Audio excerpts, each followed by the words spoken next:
Welcome back here, folks, to the corner. As always, we got my friend here, Troy Trostrup, joining us. And today we're going to talk about a few things, mainly about the riots going on in the world right now that has spread from the US to now Europe. And then we're going to talk a little about Mike Tyson. So, what's going on and what's going on in the world right now? We have a world on fire, and we have major protests happening around the globe right now. All started from this dude George Floyd being killed by a cop in where was it? It was in Minneapolis. In Minneapolis, yeah, that's where this happened. So Yeah, it's just crazy how that happened. grown to the movement that it's grown to right now, right? Um, Yeah, it's like also I was actually going for a walk yesterday after I was at the D&D evening, Dungeons and Dragons evening yesterday, and when I returned, I was down in the city center of the city where I live, and there was nothing going on, and it was a Friday night. I mean, and it's like months after the coronavirus hit, so it's months after the actual outbreak, and people are still not out. Like people are still gone from the streets. except for these Uh, protests, yeah, people gather for these. except yeah. So it's almost like the fucking the weight has been shifted from people gathering in peaceful, harmonious in bars and clubs and stuff like that to riots, to protests and stuff like that. Yeah, So definitely. The coronavirus has definitely been fuel on the fire for this yeah, because I think people have been fed up. People have been fed up by sitting at home, being unemployed, being on being suspended from duty or suspended from their work, and also all these home office things now due to the corona thing, right? It's all just built up. Shit like this is happening, and I don't know. Am I wrong when I'm like saying that maybe it's a chance for people to get that weight off their chest, release some pressure. You agree? no. No. Yeah. I think that's a valid point because a lot of like that is what's happening with people's psychology, which we talked about in the last corner episode. Is like people that are being isolated are very much driven, are very much cornered. Their psyche is cornered in a way. Yeah. So Yeah. people feel in a way violated. They feel like their rights have been taken away from them, and they gotta retaliate in some way. And that's why you see all these protests. Yeah. But Yeah. just to be clear, like, is this going to be another update on the COVID? I mean, I know No. it's. No. I mean, No. it is of course it is a very actual situation, and we have to talk about it obviously, but like we do have other things on the agenda for this Yeah. Yeah. corner episode. Yeah. You know what? Um, I'm just gonna say this I don't once, and know. that's once. Screw COVID-19. Yeah, Screw the exactly. coronavirus. Yeah, exactly. Because we've already done. You guys can check out another video that we've done on it. It's on this channel as well. Yeah. So you can check that out, and we have a lot more information on there. So Yeah. just go over to that and listen to that podcast instead. Yeah. Now, what I wanted to like also say is, this, right? If you read in the news or somebody reads in the news about um, guy gets killed by police or whatever in, I don't know, other part of the world or other part of the country or something, usually people wouldn't give a shit, man. Right? They wouldn't give a shit that this happened. But the Yeah. difference right now is that we have all this, this situation pressing down on us. Um, and on top of that, we have footage of what happened. to social media and YouTube and everything, right? Yeah. And this is like, back to a picture describes a moment with more than 1,000 words, right? So people are actually able to see this. It ignites, and people start protesting. Now, like, I don't know what's the end game here going to be, but I thought, like, holy shit, because the protests in America, they have some bad shit going on. Like, for instance, I was like reading and watching the news where it was in LA or something where there was protests. And Mm. what happens when you are in a country that has half the planet's firearms, and some of these owners of half the planet's firearms decides to, I'm going to bring my assault rifle to this demo rally now. Yeah, that's what I'm going to do.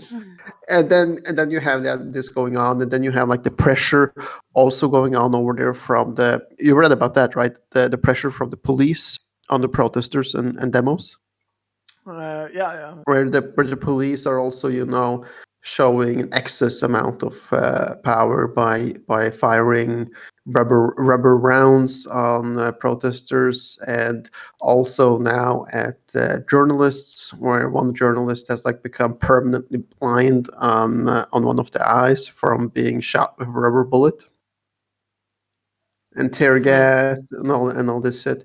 And this is like just building up and building up and building up. So then we come back to the guy that thinks that, yeah, this is a perfect Sunday to bring an assault rifle to a demo rally, and you know what else? This is the perfect opportunity for me to fire that rifle at 4 police officers in the fucking crowd. No, Uh, this actually happened, man. None of the police officers died, but still, what the fuck, right? yeah, well, that's just like, but that's another like, example of the extreme circumstances that happen over there in America. Like, because that's not what we have seen here. Like here we only see. I mean, we have some new newspapers here in Denmark called the BT and Ekstrablad. Yeah, Um, and VG in Norway, yeah. yeah, yeah, who are frequently reporting about a guy who's like raping his sister or some bullshit, or a guy who's indicted for tax fraud or something like that. But it's like it's nothing that you hear more about than in these tabloid media presses, and that's just like also like the journalism there of course isn't reliable in any way, so like we don't have the same aggression and extremity as they have in the US, um, No, for sure, at for least in sure. my opinion. No, yeah, no, they are way more under Uh, pressure in the US than but than of in course than we Europe. we still have an inclination here in especially in Denmark to like want, or at least the tabloids, they want to seek out uh this kind of extremism because of the story that it makes, and Of you course. you can understand that because like, and that brings us to an interesting point. I know this isn't that what we have on the agenda. Are we as humans just inclined to want to seek out violence as a story because violence gives the best story in a way? I mean, I know it's crazy, but it's like No, you no, can't nothing but wonder, right? you are straight on point. I mean, like, what is the three most sold products throughout all time? It's fucking blood. It's It, blood, sex, alcohol, and drugs, right? I'm thinking, yeah, taking alcohol and drugs in one there, but still, yeah. these are the three most sold products in the world throughout all time, because But wait a second there. Well, what do you mean about blood? Like yeah, blood yeah. as a For instance, sold product? Like is no, that the no. For most instance, sold product? Like blood in for instance, bags? no. I mean, like spilled blood, like Oh Colosseum. yeah, okay, like that. Okay. Colosseum in Rome. How many people do you think have died in that building, on the arena? and probably thousands or like yeah, 10,000s. 500,000. Holy shit! Half a Fuck! million people, right? Oh my god, Jesus So Christ! What a if you can envision, gladiators and slaves and whoever else they used, being pumped out on this fucking arena, like you're gonna fight to the death now, right? no, fuck, man. Like, What a what the blood fuck? yeah, what a bloodbath must have been like back during the Roman times, like during the And the arena, the Colosseum would be continuously, being filled to the brink with spectators wanting to see blood. yeah. And rich guys, betting that, like I think that guy is gonna kill that other motherfucker. Yeah, and there's Right? also like a testament to how the society has changed and how the morals and norms of society have changed over the past 200 years actually, because Yeah, now we are we are not seeing that violence as a sport anymore, but we still are attracted to the stories of it. Although I'm just quickly going to take that back because, on second thought, now that I've sobered up again, actually, when you think about the UFC, the Ultimate Fighting Championship, and boxing, and which we're going to talk about later as well, you realize that. Violence actually is still a very integral part, or no, a sport. Violence as a sport is still a very integral part of human culture in general. So I just wanted to get that in there. But maybe we are also that makes sense though, because like back then it was like it was the norm to be like aggressive and stuff like that, and wanting to and it was normal to like see it at shows and stuff like that. no, that was the Roman Empire, right? Yeah, We yeah, still had fights to the death up here too, in the Viking area and such, where you it would be completely in your right to challenge a guy you had a problem with in the village to I'm gonna challenge you to a fight to the death.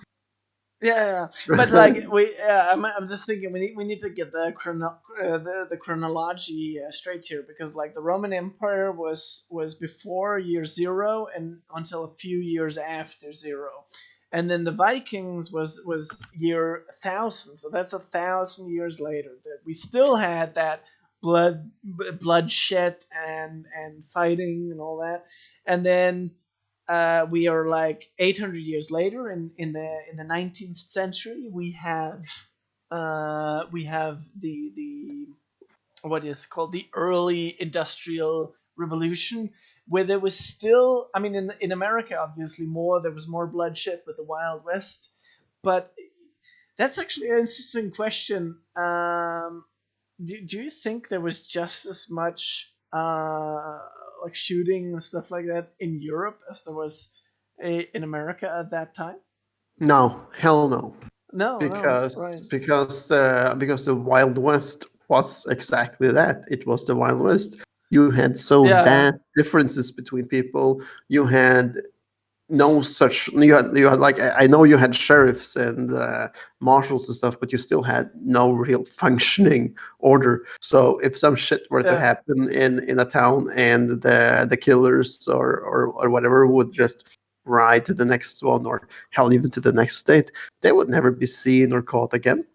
Because what did they have to go after, man? They didn't have social security numbers or shit like that. They just had a name. yeah. No Now, ID, no nothing. Hey man, I'm Arnold, and the next day, hey man, I'm Stan.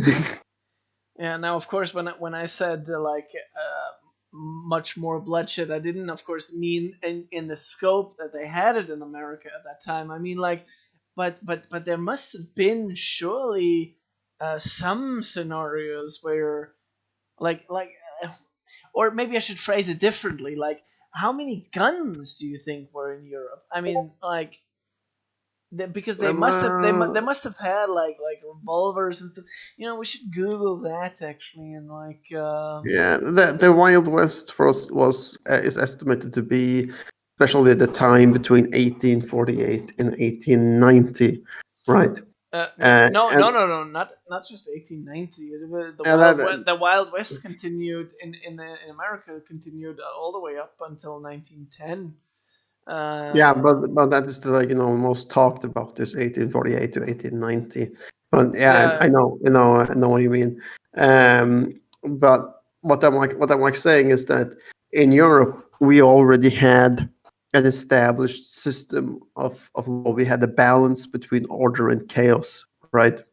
yeah, We and all this was like set up. We had routes, we had trade routes.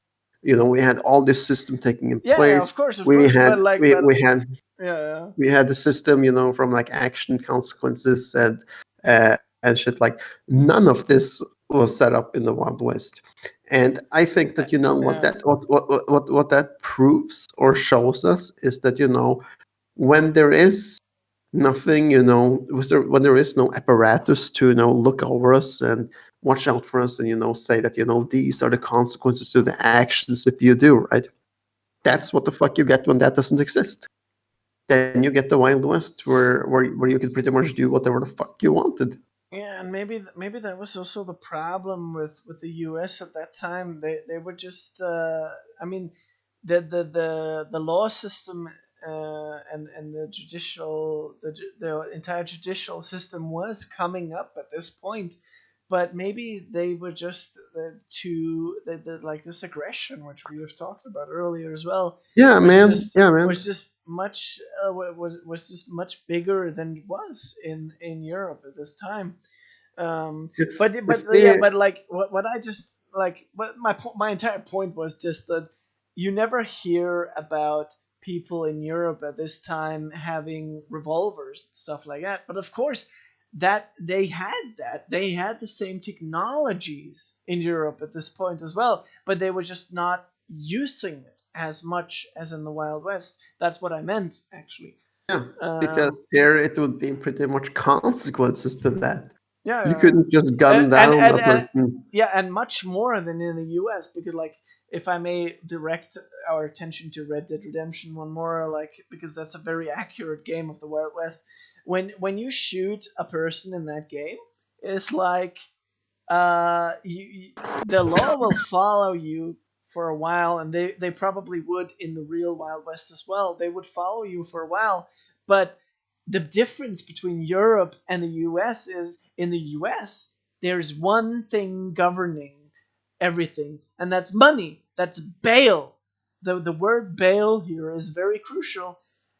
In the US, you can fix everything with money. And you can't do that in Europe, at least not in the same way. You can't just walk into into a police station and pay $100 and all your sins are forgiven. That's the difference, I think, between. Imagine the slave farms in America, and those guys, and some of those guys owning them. They could do pretty much whatever the hell they wanted to do and still have their law on their hands. Yeah, yeah, So because they had money, right? yeah, so but like, think about the monstrosities that has been committed on some of these places. We're like talking rape, we're talking murder, probably even fight to the deaths between like two slaves or something. Uh, Because they knew that, that, like, whatever, we are rich, we're plantation owners, and yeah, we are pals with the sheriff in town, so, nothing can be done to stop us. look at me talking about money now, and you talking about more. Slavery and You're actually advocating for morality, or well, now, I'm not advocating for money. I'm just saying that in the U.S. there's much more emphasis on money. Not that I support it. I'm just no, saying yeah, that's the fact. So that's the difference that's there. I'm not advocating money in any yeah, way. that's clear. That's clear. Yeah. So, but like, we also did have. other things on the agenda, and I think we need to like get along with that because like I want to keep it a little Okay, bit okay, short. okay. What's our time frame, by the way? We probably have like 10-15 minutes left, so Okay, that's fine. this is That's fine. actually We not so much time, but yeah, like we can, I mean we can make it. Well, yeah, if I'll it just comes talk. to the fucking to the crack, we'll just fucking we'll extend the time. It doesn't matter. Yeah, we were going to talk about, a little bit about Mike Tyson, considering that he's getting up there again in the ring and going to fight. Going to Yeah. fight again, right? Oh man, how Uh, old is he at this point? You know that fif- 53. 53. Oh my god. Yeah. Holy shit. That's as old as my dad. Actually, my dad is like he's like 4 years older. But yeah, Yeah. almost. So Oh, Forbes has Tyson's career earnings listed to $685 million, right? But uh, if you Google Tyson's net worth now, it says 3 million. So how the hell did he lose $682 million? Right? wow. Holy That- shit. Tell me that like how much again was it? he was worth 685. That's how much he has earned throughout his entire career, and now he's only worth $3 million according to Uh, Forbes net worth. And so how the hell did he wow. lose? How the hell did he lose 682 mil? No, 682 mil. That's an outrageous And that's fucking number. and that's in a span of how many years since Well, he he started debuting in boxing in 1985. And then he had like a couple of years in prison in the 90s for a rape case. Yeah, because oh okay, yeah, because like he started his professional boxing debut in 1985. yeah, we don't And need to go into the rape case. Nobody wants to hear about that. no, Fuck that. okay, and then he gets released from prison in 1995 after serving 4 years. Um, and then he gets back to it. He gets back to boxing, and at this point where he's released from prison, he still has $300 million in his checking account. 300 million, man. No, fuck. So that's like all gone since 1995. I mean, the dude must have just been like, "Yo, man!" And I'm trying to imitate Mike Tyson. Sorry if I can't do it properly, but yo, man, I'm gonna go out and spend my money on a mansion with swimming pools. And we're going to go downtown and get some bitches, huh? And then No, man. I need those 20. No, I need 20 cars of Lambos, man. I need a Lamborghini Model S64 to 400, and then I need a Bugatti Veyron, then I need a Koenigsegg, and then I need a Yeah, okay, Mercedes okay, okay. McLaren, and then I I'll need to do that. Oh no, what are you saying? No, did I crash my cars into the fucking marina? Ah, I man. What the fuck, man? Now I lost those fucking $300 million. So. I'll run the list down for you. This is the list of his spending habits for the first 33 months after being released from prison. Now, 33 months. That's I what. like, That's I like, for. I like how you just stone cold keep on with the list after That's this. that's for 4.5 years, right? 43 months. Yeah, So okay, so okay. in this 43 months, right after getting released from prison, his spending habits are as follows: 4.5 million bucks on cars and motorcycles, plus 19 vehicles he bought for friends. $100,000 per month on jewelry and clothes. Four hundred thousand What? dollars on pigeons and a variety of big cats, such as Siberian tigers. $125,000 per year for an animal trainer to take care of the big cats. $240,000 per month for personal walking around money that he spent in daily life flexing. $300,000 on lawn Wow. care and garden maintenance alone, and What the? $230,000 on cell phones, pagers, and phone bills.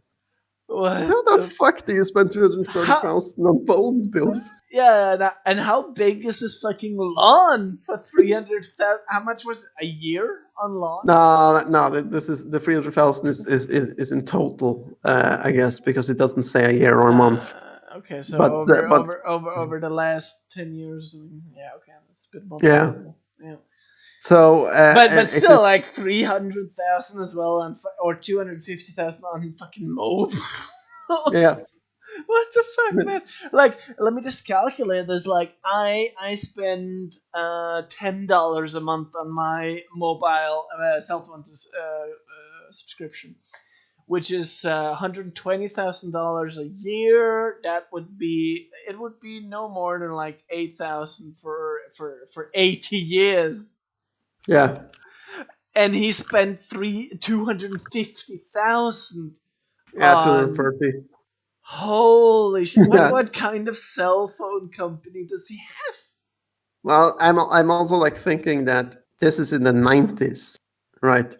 We didn't have the same cell Yeah, but nah, and but still, man. Fuck, man. It's not eight. Like I was calculating 80 years, 8,000 in 80 years, and this dude spent 250,000 in 10 years.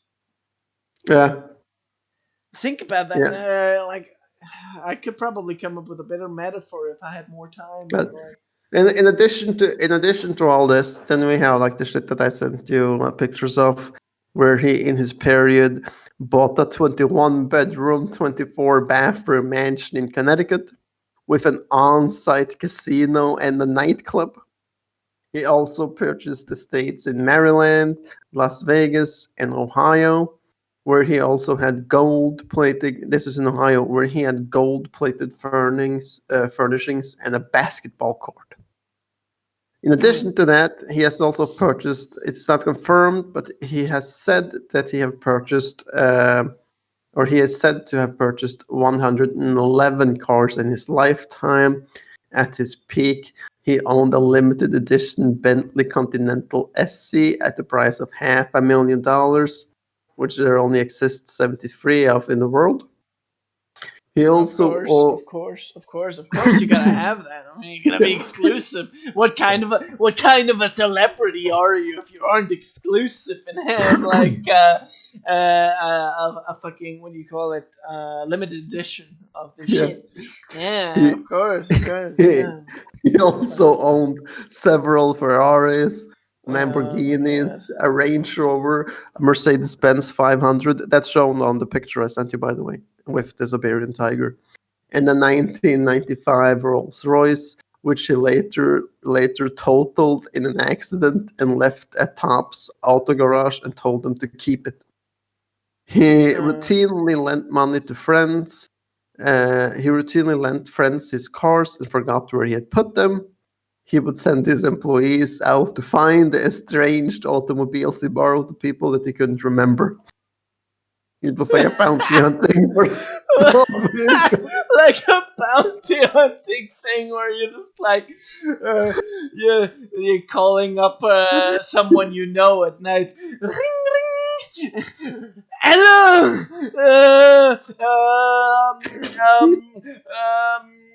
Andrew. What's going on, man? Yeah. What's going on? What no no what's going on, man? Are you home? You're Yeah, Andrew. You're Andrew. They're like, yeah. I'm home, man. What's up? yeah, dude, I just smoked up 12 bowls of cocaine, and I figured out that I borrowed my Lamborghini to this chick called Gina, who I met down at the club. Can you please figure out where she is? Yeah, sure, man. Oh my god. Yeah, yeah, yeah. So I will give you, like Ten, twenty thousand 20 dollars grand to is good. pound her. Okay, Yeah, and that's fine. Like $20,000 on her head. Okay, okay. All right. yeah, yeah, sure, man. All right, then you do that, and then you call it back when the job is done. I'll get some whiskey now. I need to like calm down or something like that. So, see you later, man. And then hanging up. Suck, man. And I like mean other that I truly believe is how Mike Tyson was during those years. Like, oth- other notable purchases he made is in his autobiography. He told the story of like how he once found tens of thousands of dollars he had stashed 2 years previously in his laundry basket. Apparently, his crew would scramble to take Mike's clothes to the laundrette after that episode. Um, Perhaps, yeah, one of the most ridiculous purchases he ever made was a Christmas gift for his first wife, Robin Givens, which is where he got her $2 million golden bathtub. 2 mil. Oh my god, we're talking Donald Trump levels here, like Donald Trump levels of insanity here. That's what we're talking about. I mean, Yeah, well, like, the difference is that the Donald actually have the money to back this up and yeah, continue yeah, being yeah. continue being rich. No, that's true. Right. That's true. Oh my god, yeah. Uh, Because the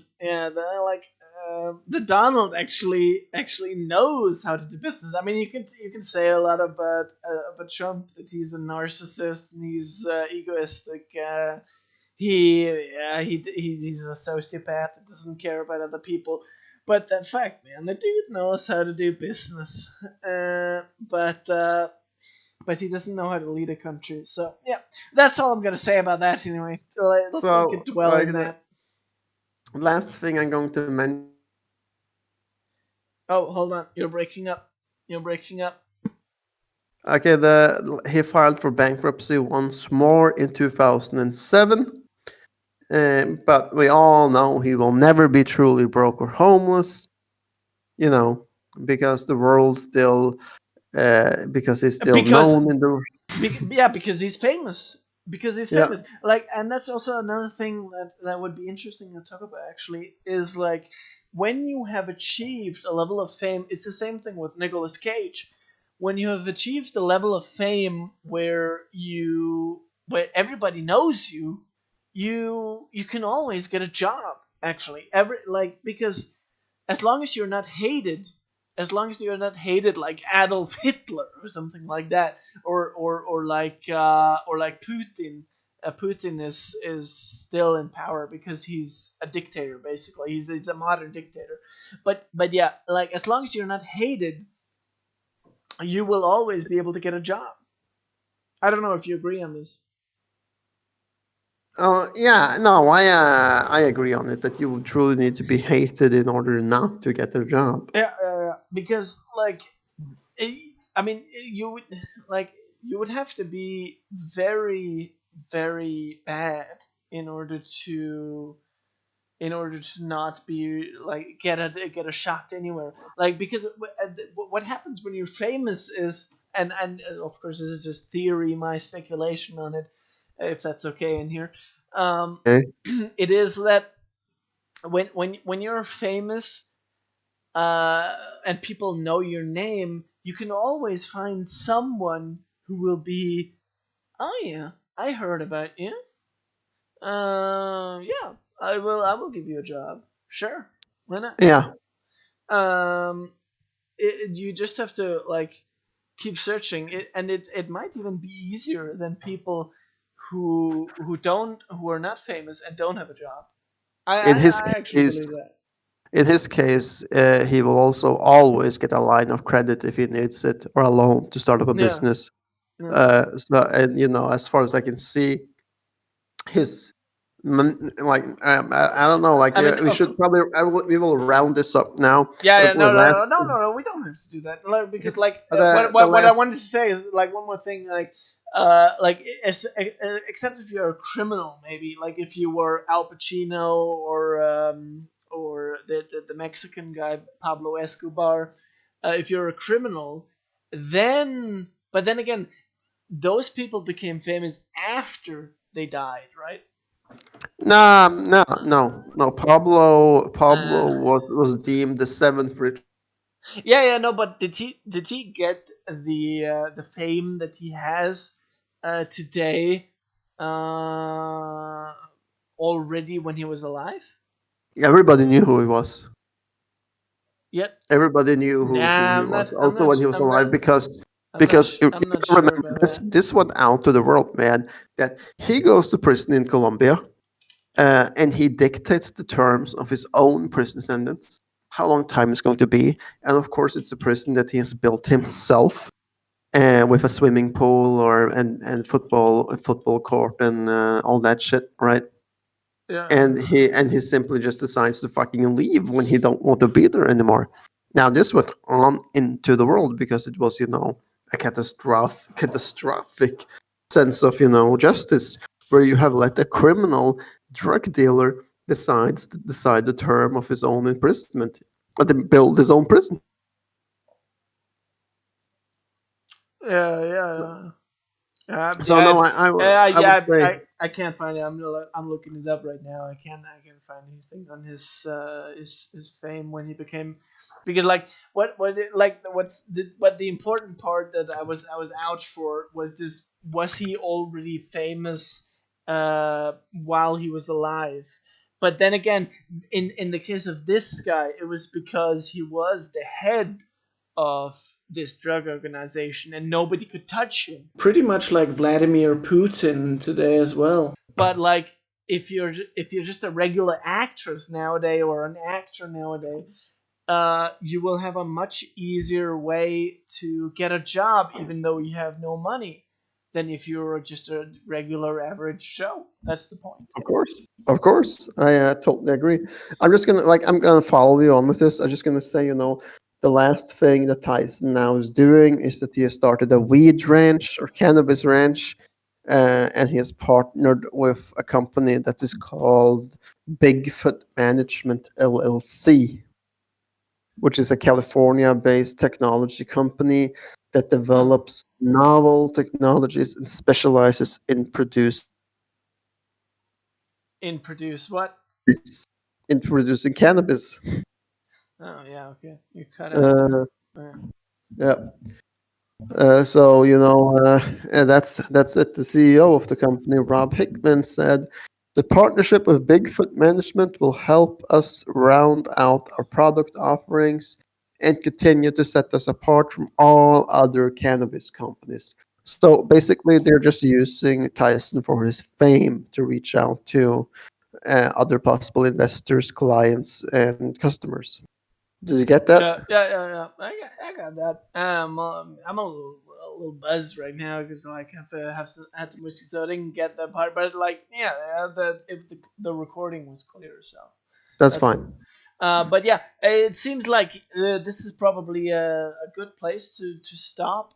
We had a little more things on our agenda, I gotta say, but I think we might just stop it here, right? Yeah, let's stop it there. We have kept it clear and separate, and not too many things in this episode. I mean, we got around most of the topics of Tyson and his life, and Right. but yeah, no, I uh, actually, I, I, I don't- I don't want I don't I don't actually think that we discussed as like like as laid back as we could have done the because we have been through a lot of facts about Tyson and his and what he has done and what he wasted the money on, but we haven't really been into the psychology part, which I'm interested in. On like okay. why he did this? Like what?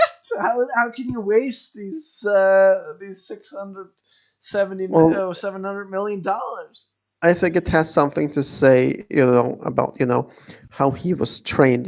He started being trained at a young age, like 10, 11, or 12, or something like that. And at this age, he was trained Oh yeah. massively By the in way, you boxing. don't have to talk as fast as you do. So he was trained massively from this age, right? and only one thing on his mind, like, you're gonna kill, motherfucker, Oh yeah, kill. yeah. You put this into the mentality of a young child, then what the fuck do you think is going to happen?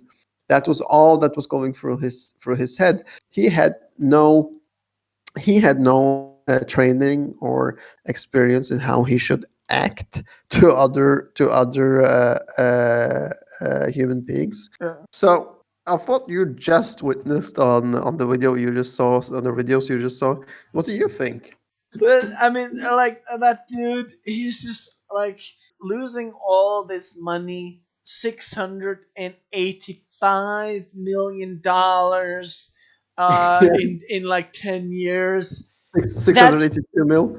Yeah, that is very very that is not normal. That is not human, and it is certainly not. It is just a very it's an obscene thing. It's an obscene world. I would actually say it's even more obscene than Jordan Belfort in The Wolf of Wall Street, because yeah, but what he did was still kind of somehow grounded, even though he still took cocaine and all that shit. But what Mike Tyson does is like, wow, that is just so much more out I of the think like world. it is like the combination of this mentality of like being trained to be like a killer, a monster, and that's all you are, right? Yeah. Combined with that you don't gain any people skills, you don't gain any skills regarding how to Oh yeah, treat yeah, people yeah, and yeah, stuff, and right? that's actually a very good point. Another good point, that it might not actually be entirely his own fault, because No, this is the exactly. way he was raised. Yeah, So we need to underline that, of course, that this is not actually his own fault. There's a lot of factors involved here, which there is in general in life, but we're not gonna get into that now. but imagine, and it's first been in his 40s, Yeah. late 30s to his 40s, where he has actually learned to this is how I'm supposed to act to other people. This is how I'm Yeah. supposed to talk to other people. I'm not supposed to Yeah. go up to women and ask them, "You want to fornicate with me?" No, then I'm not interested in for talking with you. Yeah. uh, Um, yeah. so like all this combined with that he has no clue how to act, and you give an individual like that a shit ton of money. What the fuck do you think is gonna happen? That he's going to be that he's going to be sensible with it? Yeah, yeah, it's true. Um, So you know what? I'm glad on behalf of him because he has started to learn how it is to be a human being, and he has started this weed farm and stuff, or weed ranch and stuff, and yeah. thinks is going great in his life again for once as a human being. I want to specify that because once when he was a boxer, he wasn't a human. He wasn't. Hmm. He was a fucking terrifying monster that would just kill anything in his path and get fucked up on coke and drugs and alcohol and hookers afterwards. Yeah, and actually, I think you can see that in one of the many of the newer things that he has done in the recent past, among the Hangover movies. Even though we talked about that, like, off this podcast, that he just did the Hangover movies to get money and stuff like that. But that doesn't matter. Like, I think the Hangover movies maybe were like a point where he started to realize that he is actually, or where he actually discovered his humanity in a way. Yeah, I think so too because Uh, then he also these TV shows, the Mike Tyson Mysteries or something, plus the podcast that he is hosting out of his ranch. Yeah, because like he's not a monster anymore like he used to be. He's not a fighting machine. He is truly a man, a self-made man, a man who has broken the patterns of his past and has become his own character now. And you can actually applaud him for that. I Yeah, for think that. sure. Yeah. He's doing a great job. picking himself back up and building up again. Yeah. I will. That in fact that is also why why he has become more popular in TV shows. There's a lot of references in a lot of TV shows to Mike Tyson, and I think that's for this very reason that he has become more human over the past years. Like And yeah, I believe also that if you met the 1995 Tyson on street and you asked him, "Hey man, you want to hang out and grab a beer?"